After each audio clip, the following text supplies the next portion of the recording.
दूसरी तरफ उसके घर में भी वही लिफाफा आ जाता है, अंकल फू के मिल जाता है। अब यहाँ पे वो आती है हंसते मुस्कुराते हुए काम करने, लेकिन गुशीचेंग तो काफ़ी गुस्से में रहता है और उससे पूछता कि कल तुम कहाँ थी, जो कि ईजिन तो बता नहीं सकती थी कि वो कल कहाँ थी। तो यहाँ पे पूछता है कि मैं तुमसे कुछ पूछ रहा हूँ, जवाब दो। यहाँ पे कहती है मैं कहीं तो नहीं थी, वो बस मैं अपने फ्रेंड से मिलने गई थी, मैंने तुम्हें कल बताया तो था कुछ काम था। तो यहाँ पे कहता अच्छा कुछ काम था, तो बोलती है हाँ। तो वहाँ पे वो फोटोग्राफ्स देता है, कहती है ये क्या है। यहाँ पे बोलता खुद देख लो, जहाँ पे वो सब चीज़ गलत थी यहाँ पे बोलती ये सब चीज़ सही नहीं है, मैंने ऐसा कुछ भी नहीं किया है। यहाँ पे कहता जब तुमने कुछ किया नहीं तो तुम कल 11 बजे रात में घर कैसे आए। यहाँ पे बोलती है ये गुशीचेंग ये सब झूठ है, लेकिन कोई भी उसे फ़ोटोग्राफ्स को देख के यकीन क्यों ना करेगा, क्योंकि उसके पास एविडेंस था, हर एक चीज़ था। यहाँ पे वो बेचारी काफ़ी उसे समझाने की कोशिश करती है, सारे लोग आ जाते हैं। यहाँ पे बोलते हैं बॉस अब क्या करें। तभी यहाँ पे जो है ईजिन उसे मारती है, एक किक करती है और किक करके वहाँ से भाग जाती है। यहाँ पे गुशीचेंग का दिमाग काम नहीं कर रहा होता, वो सीधा घर आ जाता।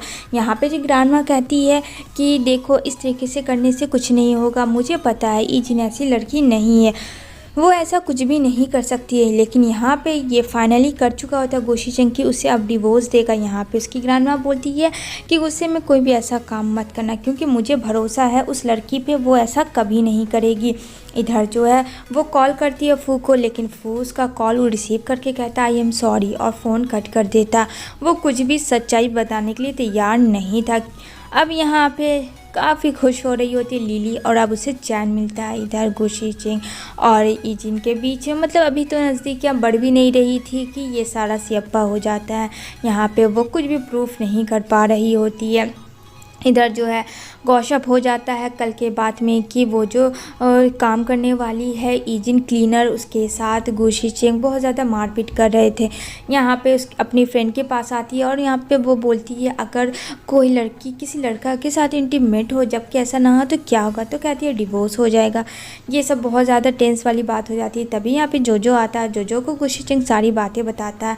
तो यहाँ पे वही फ़ोटोग्राफ्स वो दूसरे को लगा के देता है लड़की का। तो यहाँ पे कहता है क्या अब तुझे समझ में आया, भाभी ऐसी बिल्कुल नहीं है, आजकल फ़ोटोशूट का ज़माना है, कब कौन क्या फेस किसका लगा दे कोई नहीं कह सकता है। इधर बात तो ये जोजो ने सच कही थी, क्योंकि ईजिन ने ऐसा कुछ नहीं किया था। अब यहाँ पे वो एक बार गुशीचेंग से बात करना चाहती थी, लेकिन वो तैयार हो तब ना। तो यहाँ पे कहती मुझे तुमसे कुछ बात करनी है। तो कहता है क्या बात करनी है। कहती है ये बाहर चलो। तो यहाँ पे वो लोग गार्डन में आते हैं, गार्डन में बैठे होते हैं यहाँ पे बात करने के लिए। तो यहाँ पे कहता है अगर तुम्हारे पास वक्त है तो बोलो, और नहीं तो मेरे पास फालतू का वक्त नहीं है।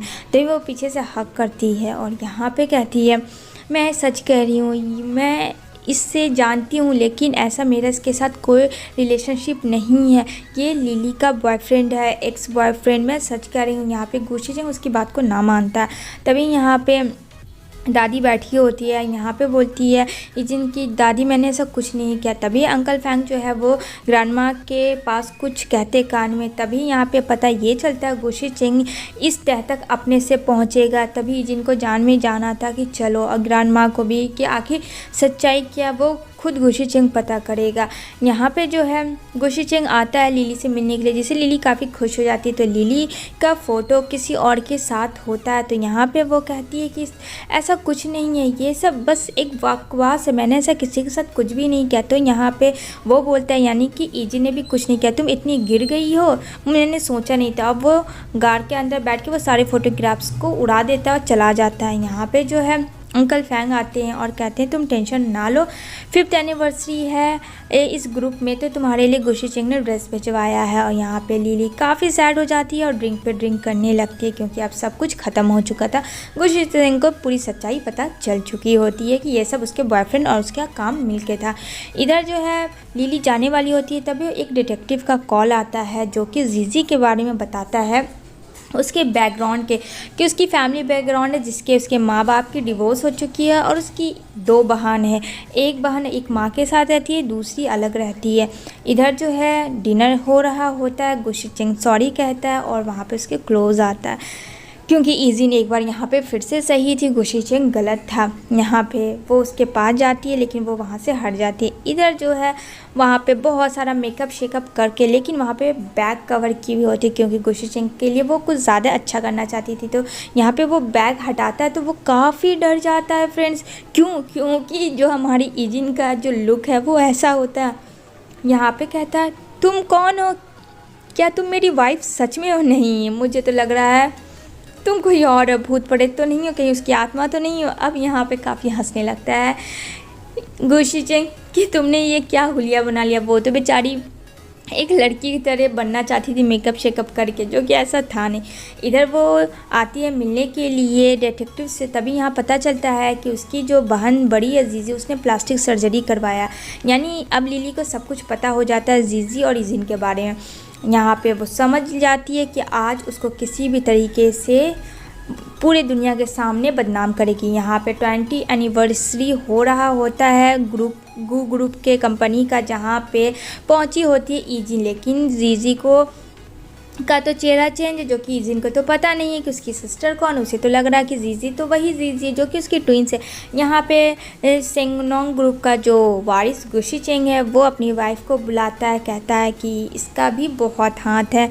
और यहाँ पे जीजी देख रही होती है, जो कि वो सोच रही होती है कि अभी उस जगह वो थी, ना कि मेरी बहन। इधर जो है सारी प्रूफ लेके जा रही होती है, तभी उसका एक्स बॉयफ्रेंड मिलता है फू।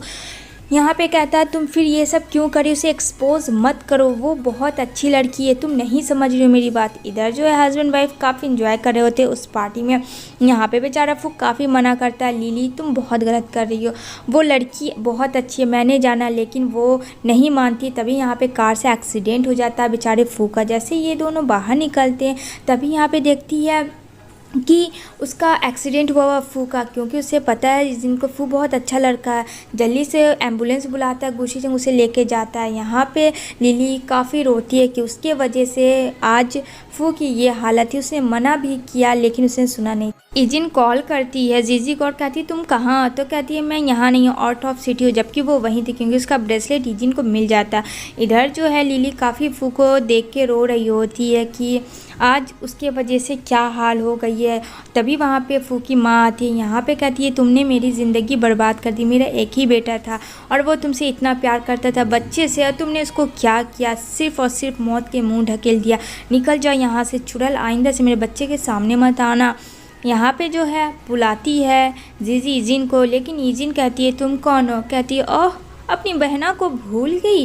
यहाँ पे कहती है ईजिन जीजी तुम, ये क्या है तुम्हारा फेस, क्या हुआ। तो यहाँ पे जो कि उसका चेंज हो चुका था तो वो बताती है, कहती है चलो तुम वापस आ गई, माँ कैसी है। यहाँ पे कहती है सब ठीक है, खैर मैं आ गई हूँ, अब जो मैं कह रही हूँ वो तुम्हें करना है। तो कहती है ठीक है। यहाँ पे वो उससे घर जाने वाली बात कहती। इधर जो है ईजिन काफ़ी टेंस में आ जाती क्योंकि वो गुशीचेंग को छोड़ के नहीं जाना चाहती थी। अब क्या वो ये सब अपनी माँ के लिए कर रही होती। इधर नेक्स्ट डे वो पहुँच जाती है कज़न बनकर, और यहाँ पे वो काफ़ी डरी होती है। इसी के साथ ये एपिसोड एंड होती है।